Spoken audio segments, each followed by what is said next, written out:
It started with a letter from the HOA claiming I wasn't allowed to dig a well on my ranch lake. The reasoning was absurd. They argued it would interfere with community resources, despite the fact that the lake and the surrounding land were legally mine. I laughed at the audacity and tucked the letter away. But Karen didn't stop there. She sent enforcers, threats, and even tried to get local authorities involved. I decided it was time for a lesson she wouldn't forget. If she thought she could control water access on my property, she was about to face a permanent reminder of who actually held the power. I made preparations quietly, ensuring my cattle and property had full access to water while planning a strategic response to the HOA's interference. The day came when the enforcers showed up, ready to intimidate me. They were met not with fear, but with calm efficiency. I had redirected water flow from my ranch lake to areas that only I controlled. Within hours, the 1,800 cattle on the HOA's properties found themselves without access to water. Panic spread quickly across their pastures as animals stampeded, searching for resources that no longer existed. Karen was on the phone non-stop, demanding answers, her face pale and frantic. I didn't have to do anything more. My actions were entirely legal. I owned the water rights, the land, and the infrastructure. Every drop they needed was under my control, and the HOA had no recourse. Meanwhile, my ranch thrived.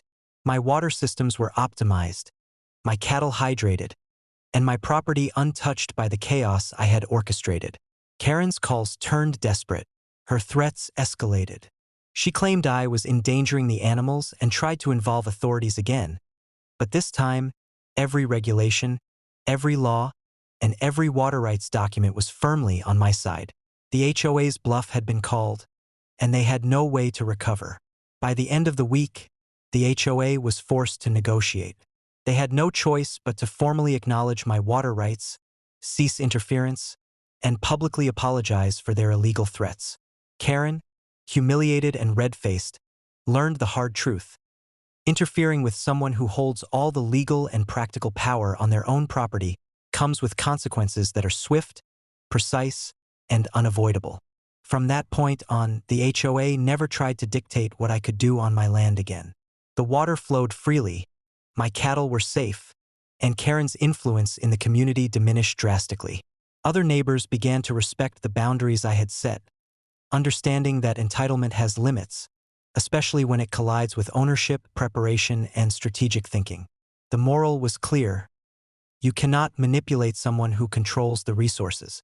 The HOA had tried to intimidate me, but I turned their arrogance into their undoing, proving that knowledge, control, and patience are far more powerful than threats and bullying.